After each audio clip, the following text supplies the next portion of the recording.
Olá, hoje a gente mergulha fundo num período bem turbulento da nossa história, logo depois da saída do Dom Pedro I. É a regência e o comecinho do Segundo Reinado. O material que a gente analisou, ele foca exatamente nisso, no capítulo A Regência e o Segundo Reinado. E a missão ali, pelo visto, era uma só: evitar que o Brasil se quebrasse todo. Exatamente. A fonte descreve, assim, um cenário de quase anarquia depois da abdicação em 7 de abril de 1831. A saída do Dom Pedro I foi muito abrupta, sabe?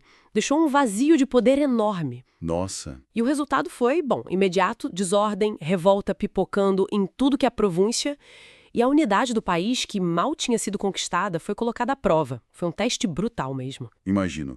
A partida dele foi uma surpresa geral, então? E essa desordem, onde que ela apareceu mais forte? O material fala disso? Fala sim. Menciona muito descontentamento, sedições na Bahia, Minas Gerais, Pernambuco, sabe, vários lugares. E não era só, tipo, agitação política. A violência era explícita. A fonte detalha isso: portugueses sendo assassinados, distúrbios militares o tempo todo, o exército completamente indisciplinado. Que pesado. E no norte, olha, a situação é descrita como gravíssima. Guerra civil no Pará, governadores sendo trucidados mesmo. Era um cenário de sobrevivência para o país. Meu Deus. Complicado. E aí, no meio desse caos todo, surge a regência para tentar botar ordem na casa, imagino eu.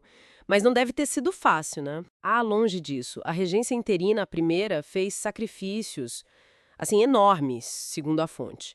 Aí depois, a partir de 1835, a figura do padre Diogo Antônio Feijó ganha destaque como regente único. E o interessante é como a fonte ressalta o papel do caráter dele, sabe? Num momento de vácuo de poder, a energia, a prudência, a honestidade do Feijó são vistas como cruciais. Entendi. Mas mesmo com essas qualidades todas, os problemas continuaram, certo?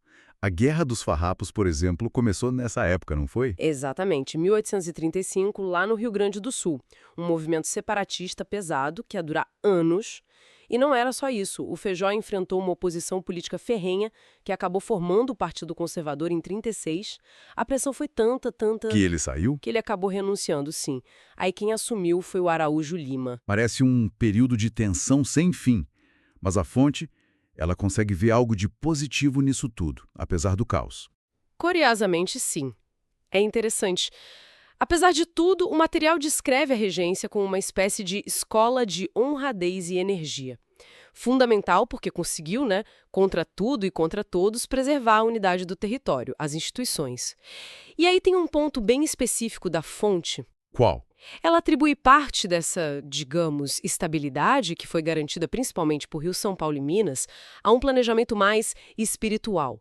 Menciona até entidades como Ismael. Ah, entendi. Mas é bom deixar claro, né? Essa é uma visão particular dessa fonte que a gente analisou. Não é um consenso histórico geral. Certo, certo. É a perspectiva do material. E essa instabilidade toda, ela continua até quando? Qual foi a saída encontrada? Acharam na época, e foi bem ousada, foi a tal antecipação da maioridade do Dom Pedro II.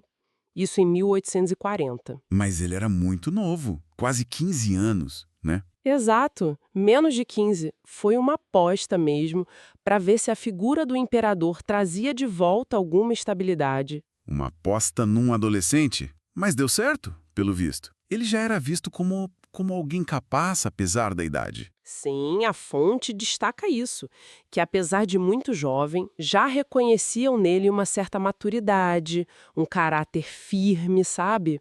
A coroação em 1841 foi esse símbolo, o Dom Pedro II assumindo o trono, bem ciente da responsabilidade gigante que era unir e governar um país naquele estado. E ele conseguiu.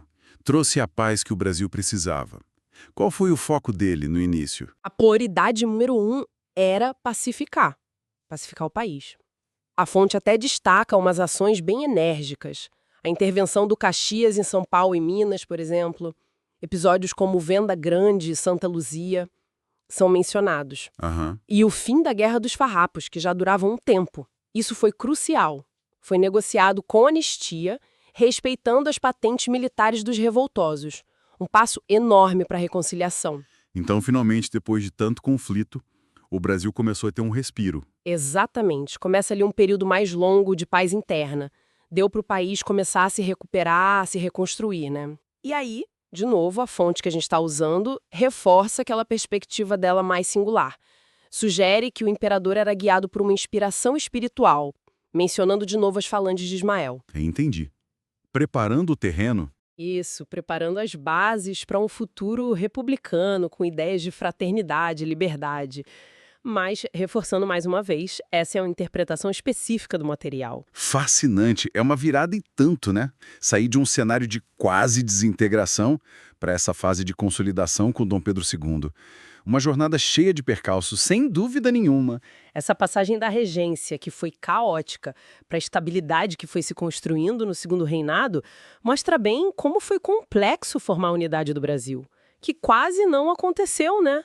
E isso deixa a gente pensando, né? Como será que essas experiências todas de quase fragmentação, essa busca doida por ordem, como isso influenciou não só as nossas instituições, mas a própria identidade política do Brasil que a gente tem hoje? Fica aí a provocação para a gente refletir.